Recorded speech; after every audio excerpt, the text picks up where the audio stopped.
کیا ہر عورت اپنے مرد کی پسلی سے پیدا ہوئی ہے؟ اللہ نے مرد و عورت کو ایک ہی نفس سے پیدا کیا۔ اللہ تعالیٰ فرماتا ہے، اے لوگو اپنے رب سے ڈرو جس نے تمہیں ایک جان سے پیدا کیا اور اسی سے اسی کا جوڑا بنایا۔ سورہ نساء آیت 1۔ قرآن کسی محسوس مرد یا پسلی کا ذکر نہیں کرتا بلکہ ایک ہی اصل سے پیدا ہونے کا بتاتا ہے۔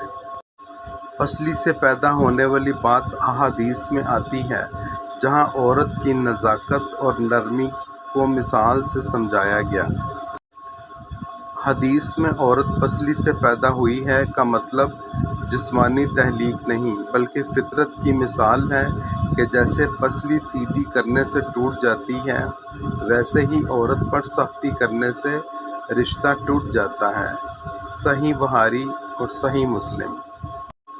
اللہ نے عورت کو مرد کے لیے سکون اور محبت کا ذریعہ بنایا، نہ کہ کسی کی کم تر کاپی۔ قرآن مرد و عورت کو لباس کی طرح ایک دوسرے کے لیے قرار دیتا ہے، برابری، محبت اور حفاظت کی علامت۔ سورہ بقرہ آیت 187۔